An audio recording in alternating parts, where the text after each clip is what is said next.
அன்பு நண்பர்கள், அருமை தோழர்கள் அனைவருக்கும் உங்கள் ஜோதிடர் ஓம் சக்தி ராஜாவின் அன்பு வணக்கங்கள். நெக்ஸ்ட் ஜென் நேயர்கள் அனைவருக்கும் கோடான கோடி நமஸ்காரங்கள். ஆவணி மாதத்தினுடைய பலாபலன் பார்க்க இருக்கிறோம். இந்த ஆவணி மாதம் என்பதே ஆடி முடிஞ்சு ஆவணி போனால் நல்லா பலமாக வரலாம் அப்படின்ற ஒரு வாசகமே இன்றைக்கி பிரபலமாக இருக்குது இல்லையா? அதுக்கு காரணமே இந்த ஆவணி மாதம் முழுவதுமே அனைத்து நாள்களுமே வழிபாட்டுக்குண்டான நாட்கள் தான். முக்கியமான நாள் ஆவணி முதல் விஷ்ணுபதி புண்ணிய காலம் வருது. ஆமாம், இதை பார்த்து கொண்டிருக்கக்கூடிய கேட்டுக்கொண்டிருக்கக்கூடிய நேயர்கள் அத்தனை பேரும் கண்டிப்பாக இதை அனுஷ்டானம் பண்ணணும். விஷ்ணுபதி புண்ணிய காலம் என்பது பெருமாளினுடைய அனுக்கிரகம். அன்னைக்கு அதிகாலையில் 3 மணியிலிருந்து சூரிய உதயத்திற்குள்ளாக 10 மணி வரைக்கும் கால அவகாசம் இருந்தாலும் சூரிய உதயத்திற்கு முன்னதாக சங்கு சக்கரம் இருக்கக்கூடிய பெருமாள், ஆமாம், அவருடைய கைகளில் சங்கும் சக்கரமும் சேர்ந்து இருக்கக்கூடிய பெருமாள் ஆலயத்துக்கு போயிட்டு 27 வண்ண மலர்களை கொண்டு 27 முறை அந்த ஆலயத்தை வலம் வரணும் அப்படின்றது அந்த விஷ்ணுபதி புண்ணிய காலத்தினுடைய ஒரு பரிகார விதி. பெரிய ஆலயமாக இருக்குது அப்படின்ற பட்சத்தில் அந்த துவஜஸ்கம்பம் அப்படின்னு சொல்லக்கூடிய கொடிமரத்தை நீங்கள் 27 முறை சுற்றி வரலாம். ஒவ்வொரு சுற்றுக்கும் ஒரு வண்ண மலர்களை அல்லது ஒரே விதமான வண்ணம் கொண்ட மலர்களை கூட நீங்கள் எடுத்துக்கொண்டு அந்த பூஜையை நீங்கள் அற்புதமாக முடிக்கலாம்.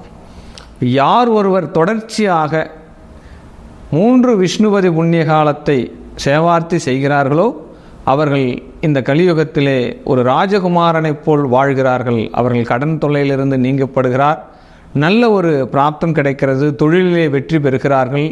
இதையெல்லாம் உணர்ந்தவர்கள் சொல்லக்கூடிய விஷயங்கள். இதெல்லாம் இன்றளவும் நல்ல ஒரு ஸ்தானத்திற்கு வந்தவர்கள் கடைபிடித்து கொண்டு தான் இருக்கிறார்கள். ஆக இந்த நெக்ஸ்ட் ஜென் நேயர்கள் அத்தனை பேரும் இந்த வீடியோ வாயிலாக உங்களுடைய செவி வழிக்கு ஒரு செய்தி வந்தவுடன் நீங்கள் இந்த விதியை கையில் எடுங்க. தொடர்ச்சியாக 3 விஷ்ணுபதி புண்ணிய காலத்தை சேவார்த்தி செய்யுங்க. தன்னுடைய வாழ்நாள் முழுவதுமே சேவார்த்தி பண்ணுங்க. உங்களுடைய பிள்ளையாளுக்கு சொல்லிக் கொடுங்க. மிகப்பெரிய ஒரு அனுக்கிரகம் இந்த ஆவணி மாதத்தில் வரக்கூடிய இந்த பரிபாலன பூஜை. அடுத்து பார்த்தோம் அப்படின்னா நாக சதுர்த்தி அப்படின்னு வருது. யாருக்கெல்லாம் ஜாதகத்தில் ராகு கேது தோஷங்கள் இருக்கிறதோ அந்த ராகு கேதுக்கள் தான் வாழ்க்கையில் பெருமளவு மாற்றத்தை கொடுக்கக்கூடியது, இன்னல்களை அதிகமாக கொடுக்கக்கூடியது. ஆமாம், இந்த பாதிப்பிலிருந்து மாங்கல்ய தோஷத்தை கொடுக்கக்கூடியது, கணவனுடைய ஆயுள் கிரகத்தை கொடுக்கக்கூடியது. இப்படிப்பட்ட விபத்துகளையும் கடன்களையும் இதெல்லாம் கொடுக்கறதுக்காகவே இந்த ராகு கேதுக்கள் கர்ம கிரகங்கள் அப்படின்னு சொல்லக்கூடிய அந்த ராகு கேதுக்கள் தோஷத்திலிருந்து விலகுவதற்காகத்தான் இந்த நாக சதுர்த்தி என்று ஒன்று உருவாகி இருக்கிறது. இந்த நாக சதுர்த்தி அன்னைக்கு யாரெல்லாம் நாகாத்தம்மன் நாகர் வழிபாடு பண்ணுறீங்களோ இந்த ராகு கேதுக்கினால் வரக்கூடிய தோஷத்திலிருந்து நீங்கள் விலக்கி அற்புதமான பலாபலன்கள் எடுத்துக்கொள்ளலாம். அடுத்து வரக்கூடியது இந்த ஆவணி 4 கருட பஞ்சமி அப்படின்னு ஒரு வருது. ஆவணி 6 வாஸ்து நாள் அப்படின்னு வருது. உங்கள் பூமி பூஜை போடுவதற்குண்டான ஸ்தான பலம் இருக்குது அன்னைக்கு. ஆவணி 8 வரலட்சுமி விரதம் இருக்குது. ஆமாம், விரதம் இருக்கிறதே மிகப்பெரிய ஒரு புண்ணியம். அதில் இந்த வரலட்சுமி விரதம் இருக்கிறீங்க, அது இந்த மாங்கல்ய பலத்தை அதிகரிக்கக்கூடிய ஒரு உன்னதமான ஒரு நாளாக அந்த நாள் கடைபிடிக்கப்படுகிறது. ஆவணி மாதம் 12ஆம் நாள் திருவோணம் நட்சத்திரம் வருது. திருவோணம் மிகப்பெரிய ஒரு பெருமாளுக்கு உகந்த நட்சத்திரமாக சொல்லப்படுது. அன்னைக்கு பெருமாளினுடைய சேவார்த்தி பண்ணுங்க.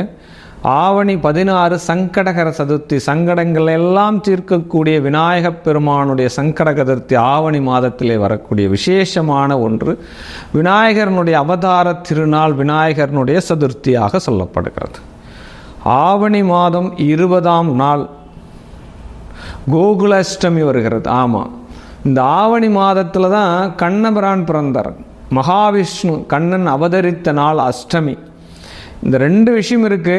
அது மட்டும் இல்லாது இந்த கேரள மாநிலத்தில் தான் இந்த சூரியன் ஆவணிக்கு வரும் காலம் பார்த்தோம் அப்படின்னா இந்த சிம்ம மாதம் அப்படின்னு சொல்லக்கூடிய இந்த மாதத்தில் புத்தாண்டாக கொண்டாடப்படுறாங்க. ஆமாம், கேரளத்தில் புத்தாண்டாக கொண்டாடப்படக்கூடிய ஒரு மாதம் இந்த சிம்ம மாதம், சூரியன் சிம்மத்தில் வரக்கூடிய மாதம், அந்த கேரள மாநிலம். அவங்களாம் சூரிய பஞ்சாங்கத்தை தான், சூரியனை மையமாக கொண்டு தான் பஞ்சாங்க விதிகளை அவங்க கடைபிடிக்கிறாங்க அப்படின்னு தமிழ் முறைப்படி சித்திரை ஒன்று தான் இங்கே தமிழ் புத்தாண்டு அப்படின்னு சொல்லப்படுது. இந்த கோகுலாஷ்டமி கண்ணன் அவதரித்த நாள். ஆமாம், இந்த கண்ணபிரானுடைய விஷயமே ரொம்ப ரொம்ப ரொம்ப ரொம்ப விசேஷமான ஒன்று. இந்த அஷ்டமி நவமி அந்த திதிகள் என்ன பண்ணுது அப்படின்னா, யாருமே என்னுடைய திதியில் நல்ல காரியங்கள் செய்ய மாட்டா, என்னை ஒரு துரதிர்ஷ்ட திதியாக தான் நினச்சின்னு இருக்கா அப்படின்னு போயிட்டு பெருமாள்கிட்ட உபகாரம் கேட்குறா. சரி, பெருமாளும் அதுக்கு அசை கொடுத்து, சரி உங்களுடைய திதியில் நான் அவதரிக்கிறேன் அப்படின்னு சொல்கிறேன். அதனால தான் அஷ்டமியில் கண்ணபிரானும் நவமியில் ஸ்ரீ ராமபிரானும் பிறக்கிறாங்க. அதனால் அந்த அஷ்டமி நவமியே துர்சாதனமான நாள் அப்படின்றத காட்டிலும் கண்ணன் அவதரித்த நாள், ஸ்ரீ ராமபிரான் அவதரித்த நாளாக இந்த நாள்கள் இப்படி மாற்றப்பட்டதாக ஒரு வரலாறுமே இருக்குது. அதனால் இந்த ஆவணியில் வரக்கூடிய இந்த கோகுலாஷ்டமியை உங்களுடைய குடும்பத்தில் இருக்கக்கூடிய குழந்தைகளுடைய பாதம், அந்த கண்ணனை குடும்பத்துக்கு கூட்டுட்டு வாங்க. உங்களுடைய குடும்பத்தில் உள்ள அனைத்து பிரச்சனைகளும் செல்லக்கூடிய இடம் தெரியாமல் செல்லும் அப்படின்னு சொல்லப்படுது. இந்த ஆவணி மாதமே ஒரு புண்ணிய மாதமாக சொல்லப்படுது. ஆமாம், இந்த ஆவணி மாதத்தில் வரக்கூடிய கிரக சஞ்சாரங்கள் என்ன அப்படின்னு பார்க்குறச்சு அப்படின்னா, 17/8/2024 சனிக்கிழமை தொடங்கி 16/9/2024 திங்கட்கிழமை முடிய ஆக 31 நாட்கள் இந்த ஆவணி மாதம் இருக்கின்றது. இந்த கிரக சஞ்சாரங்கள் ரிஷபத்திலே குரு பகவானும் செவ்வாய் பகவானும், சிம்மத்தில் சூரிய பகவான், புதன் பகவான், சுக்கிர பகவான், கன்னியில் கேது பகவான், கும்பத்தில் எவ்வித மாற்றமில்லாமல் சனி பகவான் வக்ரகதியில் இருக்கிறாங்க, மீனத்தில் ராகு பகவான் இருக்கிறாங்க. இந்த ஆவணி மாதம் 9ஆம் தேதி சுக்கிர பகவான் பெயர்ச்சியாகிறார். ஆவணி மாதம் 11ஆம் தேதி செவ்வாய் பகவான் பெயர்ச்சியாகிறார். செவ்வாய் ரிஷபத்திலிருந்து மிதுனத்திற்கும், சுக்கிர பகவான் சிம்மத்தில் இருந்து கன்னிக்கும், சுக்கிரன் கேது இணைவு வருகிறது இந்த மாதத்தில். ஆக இந்த கிரக பெயர்ச்சிகளால் இந்த 12 ராசிகளுக்கும் ஆவணி மாதத்தினுடைய பலாபலன் என்ன அப்படின்றத தான் நம்ம பார்க்க ஒவ்வொரு மாதமும் ஒவ்வொரு கிரக பெயர்ச்சிகளால் நம் வாழ்க்கையினுடைய சூழல் மாற்றங்கள் வந்தே தீரும். அதில் எந்த மாற்று கருத்தும் கிடையாது. ஏன்னா தினம் தினம் நம்மளை இயக்குவதே இந்த நவ கிரகங்கள் தான். இந்த நவ கிரகத்தினுடைய மாற்றங்கள் தான் நம்முடைய வாழ்நாளினுடைய திருப்பு முனை, டேர்னிங் பாயிண்ட். இன்னைக்கு நம்ம வாழ்க்கை மாறுமா, நாளைக்கு மாறுமா, இன்னும் எவ்வளவு காலம் இருக்குது அப்படின்றதெல்லாம் கவலைப்படுறதை விட்டு நம்மளுடைய வாழ்க்கை கண்டிப்பாக மாற்றத்தை தேடியே தரும். வாழ்க்கையில் நம்மளுடைய வசந்த காலம் வந்தே தீரும் என்ற நம்பிக்கை முதல்ல நமக்கு முக்கியம். பொறுமை மிக மிக அவசியம். நம்பிக்கையும் பொறுமையும் இருந்துவிட்டால் நம் வாழ்க்கையில் மிகப்பெரிய ஒரு வெற்றியை தொட்டு விடலாம்.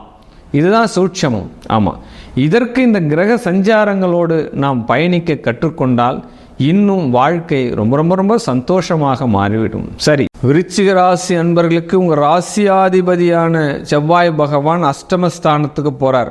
ஆமாம், நீண்ட நாள் பிரச்சனைகள் எல்லாம் இந்த மந்த்து நீங்கள் தீர்வு காணலாம். 8ஆம் இடம் தான் ஒரு ஜாதகத்தில் விதை அப்படின்னு சொல்லப்படுது, விருட்சம் அப்படின்னு சொல்லப்படுது. அந்த 8ஆம் இடத்துக்கு ராசியாதிபதி போகும்போது நீங்கள் ஏற்படுத்தக்கூடிய இந்த மாதத்தில் செய்யக்கூடிய காரியங்கள் உங்களுக்கு ஏதோ ஒரு பெரிய பிரச்சனையிலிருந்து தீர்வு கிடைக்கப் போகிறது அப்படின்னு சொல்லப்படுகிறது. அல்லது ஏதாவது ஒரு குழப்பமான விஷயங்கள், தெளிவில்லாத விஷயங்கள் தெளிவுக்கு வரப்போகிறது அப்படின்ற 2 கான்செப்டில் நீங்கள் எடுத்துக்கலாம். எப்பயுமே ஒரு நீரோடைய குழப்பனாதான் மீன் பிடிக்க முடியும். அதுமாரி தெளிந்த நீரோடையாக இருக்கக்கூடிய விஷயங்கள், ரொம்ப நாளாக புகை மண்டலமாக இருக்கக்கூடிய குடும்பத்துக்குள்ளே இருக்கக்கூடிய பிரச்சனை, சொத்துபத்தில் இருக்கக்கூடிய பிரச்சனை, பங்காளி பிரச்சனை, இந்த பிரச்சனைகள் எல்லாம் தீர்வு கிடைக்கிறதுக்கு உண்டான ஒரு விஷயம் நடக்கும். அது ஆரம்பத்தில் கொஞ்சம் பிரச்சனைகளாக இருந்து பின்னாடி அது சமாதானமாகி அந்த பிரச்சனை தெளிவு பெறதுக்கு உண்டான சூழ்நிலைகள் நடக்கும் அப்படின்ற ஒரு விஷயத்தை எடுத்துக்கலாம். வாக்கு ஸ்தானாதிபதியான குரு பகவான் 7ஆம் இடத்துல இருக்காரு. கண்டிப்பாக வாடிக்கையாளர்கள் உங்களை தேடி வருவார்கள். பிஸ்னஸ் பண்ணுறவங்களுக்கு எல்லாமே மனைவியால் யோகம் உண்டு. மனைவி உங்களுடைய தொழிலுக்கு அனுகிரகம் பண்ணுவா. இரண்டு பேரும் சேர்ந்து தொழில் செய்யக்கூடிய நபர்களுக்கு, இந்த விருச்சிக ராசி என்பவர்களுக்கு மனைவி கணவனுக்கு யோகம், கணவன் மனைவிக்கு யோகம். இப்பொழுது மனைவி கணவனுக்குள்ள இருந்தக்கூடிய கருத்தொற்றுமை நீங்கி ஒற்றுமை அதிகமாகிறதுக்கு உண்டான சூழ்நிலைகள் எல்லாம் கிரியேட் ஆகும். ஆமாம், 3க்கு உண்டான அதிபதி 4ஆம் அதிபதி வக்கரகதியாக இருக்கிறதுனால உங்களுடைய கையூட்டுகள், கை இருப்புகள், ஏற்கனவே இருக்கக்கூடிய சேவிங்ஸ், உங்களுடைய முதலீட்டுக்காக கொஞ்சம் எடுத்து சேவிங்ஸ் பண்ணுற மாதிரி இருக்கும், சூழ்நிலை இருக்கும். வீடு மனை வண்டி வாகன யோகங்களில் சற்று செலவுகள் செய்ய நேரிடும். ஏற்கனவே ஒரு வீட்டை புதுப்பிக்கலான்னு நினைக்கிறேன், கொஞ்சம் அதை ஆல்டர்னேட் பண்ணுறேன்னு நினைக்கக்கூடிய விஷயங்கள் எல்லாம் இப்போ நடக்கும். பஞ்சமஸ்தானத்தில் ராகு பகவான் சஞ்சரித்து கொண்டிருக்கின்றாரு. பூர்வீகத்தில் பாட்டனார் சொத்துக்கள் எல்லாம் இருந்ததுன்னா, சொத்து பிரிக்கப்படாத சொத்துக்கள்லாம் இருந்ததுன்னா இந்த மாதம் உங்களுக்கு பிரித்து கொடுக்கறதுக்கு உண்டான சூழ்நிலைகள் எல்லாம் கிடைக்கும். ரொம்ப நாளாக என்னுடைய தாத்தாவே இறந்துட்டார், என்னுடைய அப்பாவும் இறந்துட்டார், அந்த சொத்து இன்னும் பிரிக்கவே இல்லை, பட்டா மாற்றலை, குழப்பமாகவே இருக்குது அப்படின்ற ஒரு விஷயங்கள் எல்லாம் இந்த சூரிய பகவான் உங்களுக்கு திக்பலம் பெறுறாரு. கண்டிப்பாக அந்த சொத்து பத்தில் இருக்கக்கூடிய வில்லங்கத்தெல்லாம் எடுத்து வெளியில் போட்டுருவார். ஆமாம், அஷ்டமஸ்தானத்தில் அஷ்டமாதிபதியான புதன் பகவான் யோகத்துக்கு வரார். 10ஆம் இடத்துல சூரியன் புதனுடைய காரகத்துவம் எல்லாம் சேர்ந்து இருக்கிறதுனால தொழில்கள் வெற்றி பெறுவதற்குண்டான ஒரு மாதம் அப்படின்னு சொல்லலாம். அரசு சார்ந்த துறைகளில் இயங்கி கொண்டிருக்கக்கூடிய காத்து கொண்டிருக்கக்கூடிய நண்பர்களுக்கெல்லாம் வெற்றி வாய்ப்புகள் உண்டு அப்படின்னு சொல்லலாம். கண்டிப்பாக வீட்டு கடன், வண்டி வாகன கடன் எல்லாமே உங்களுக்கு கிடைக்கும். கேட்ட மாத்திரத்தில் இப்போ கடன் கொடுக்கறதுக்கு உங்களுக்கு ரெடியாக இருப்பா. அது என்ன வட்டி, என்ன இன்ட்ரெஸ்ட்டு, அதெல்லாம் பார்த்து தெரிஞ்சு வாங்கிக்கோங்க. கடனால் அவஸ்தை வரக்கூடாது, அனுபவம் மட்டுமே வர வேண்டும். ஆமாம், ஒரு கடன் வாங்குகிறோம் அப்படின்னா அந்த கடன் நியாயமான கடனாக இருக்க வேண்டும். அதெல்லாம் ஆராய்ச்சி பண்ணி தான் வாங்கணும். கொஞ்சம் பொறுமை வேணும் உங்களுக்கு இந்த காலகட்டத்தில். அஷ்டமஸ்தானத்தில் ராசியாதிபதி வாங்கும்போது கண்டிப்பாக கடன் வாங்க வேண்டிய சூழ்நிலையும் வரும். கடன் வாங்காமல் காலம் கடத்த முடியாது. இருந்தாலும் அந்த கடன் பாதுகாப்பாக கடனாக நீங்கள் ஏற்படுத்தி கொண்டக்கூடிய திறமையும் உங்களுக்கு வேணும் அப்படின்ற ஒரு விஷயத்தையும் தெரிஞ்சுக்கோங்க. தொழிலால் யோகம் உண்டு, தொழிலால் லாபங்கள் உண்டு அப்படின்ற ஒரு விஷயத்தை, என்னால் லாபாதிபதி இடத்துல சுக்கிர பகவான் கேது பகவான் சஞ்சாரம் பண்ணுறாரு. சேமிப்புகள் உருவாகும். உங்களுக்கு வரக்கூடிய பணம் செலவாகினே இருக்குது, கையில் தங்கவே இல்லை அப்படின்னு நீங்கள் சொல்லக்கூடிய விஷயங்கள் இந்த மந்த்து கண்டிப்பாக இந்த ஆவணி மாதம் பெர் அமௌண்ட் நீங்கள் ஏதோ ஒரு முதலீடில் போடுறதுக்கு உண்டான சூழ்நிலைகள் வரும். இல்லை ஏதாவது சீட்டு போடுறதுக்கு உண்டான சூழ்நிலைகள் வரும். ஆமாம், இந்த சீட்டு நடத்துகிறவங்களும் கொஞ்சம் ஜாக்கிரதையாக இருக்கணும். இந்த ஃபண்டு பிடிக்கிறீங்க, இந்த சீட்டு நடத்துகிறீங்க இல்லை, அந்த விருச்சிக ராசியில் இருக்கு. ஏன்னா புதன் வக்ராஸ்தங்கம் ஆகிறார். அதனால் கொஞ்சம் கூடுதல் கவனம் வேண்டும் அப்படின்ற ஒரு விஷயத்தையும் நம்ம எடுத்துக்கலாம். கண்டிப்பாக 2வது திருமணத்துக்கு யோகம் உண்டு. சுக்கிரன் கேதுனுடைய இணைவு. ஆமாம், இதுதான் ஒரு பாசிட்டிவ் இருக்குது. விரையாதிபதி 11ஆம் இடத்துல போகிறார். ஏற்கனவே விரயமாகி இருக்கிறவங்களுக்கு இப்போ ஒரு யோகம் அப்படின்ற ஒரு விஷயத்தை எடுத்துக்கலாம். 7க்குரியவன் உங்களுக்கு 11ஆம் இடத்துக்கு போகிறார். ஆமாம், 7, 11 அதிபதிகள் எல்லாம் வரக்கூடிய இந்த பிஸ்னஸ் பண்ணுறவங்களுக்கு எல்லாம் யோகம். மளிகை கடை வச்சுருக்கேன், துணி கடை வச்சுருக்கேன், உணவுத்துறை வச்சுருக்கிறேன், அழகு சாதன பொருட்கள் வச்சுருக்கிறேன். ஆமாம், இதெல்லாம் வாடிக்கையாளர்கள் வந்தால் தான் உங்களுக்கு வெற்றி. இப்போ இந்த மந்த்து உங்களுக்கு நிறைய வாடிக்கையாளர்கள் வருவார்கள் அப்படின்ற ஒரு விஷயத்தையும் நீங்கள் எடுத்துக்கலாம் அப்படின்ற ஒரு விஷயத்தை எடுத்துக்கலாம். கண்டிப்பாக உங்களுடைய பிள்ளைகள் வெளிநாட்டுக்கு போகிறாங்க அப்படின்னா யோகம் அப்படின்ற ஒரு விஷயத்தை எடுத்துக்கலாம். மேலும் இந்த மாதத்தினுடைய பலன்கள் வெற்றி பெறுவதற்கு ஐயப்பன் சபரிகிரி சாஸ்தா ஐயப்பனை வழிபடுவதற்குண்டான சூழ்நிலை ஏற்படுத்திக்குங்க. வெற்றி மேல் வெற்றி உருவாக்கி கொள்ளுங்கள். வாழ்க வாழ்க வாழ்க. ஒவ்வொரு மாதத்தினுடைய தமிழ் பலனும் மாத கிரகங்கள் ஆகிய சூரிய பகவானை மையமாக வச்சு தான் நம்ம பார்த்துட்டு இருக்கோம். 12 ராசிக்கும் உண்டான கிரக அமைப்புகள் எப்படி இருக்குது, ஒவ்வொரு மாதத்தினுடைய பயிற்சி, அதை பற்றி இந்த பலன்கள் உங்களுடைய ஜாதகத்தில் உங்கள் சுய ஜாதகத்தினுடைய அப்ளை பண்ணி பார்க்கும்போது தான் முழு பலன்களை நீங்கள் எடுத்துக்க முடியும். அதனால் உங்களுடைய சுய ஜாதக பலன், உங்களுடைய வாழ்க்கையினுடைய ஏற்றங்கள், வெற்றியை நீங்கள் தெரிந்து கொள்ளணும் அப்படின்னா கீழே இருக்கக்கூடிய நம்பருக்கு உங்களுடைய பிறந்த தேதி, பிறந்த நேரம், பிறந்த இடம், உங்களுடைய பெயர் அனுப்பி கட்டணம் செலுத்தி உங்கள் ஜாதகத்தினுடைய ஏற்றங்களையும் வெற்றிகளையும் தெரிந்து கொண்டு வாழ்க்கையில் ஒரு உன்னத நிலைக்கு செல்லுங்கள். வாழ்க வாழ்க வாழ்க வாழ்க. சர்வம்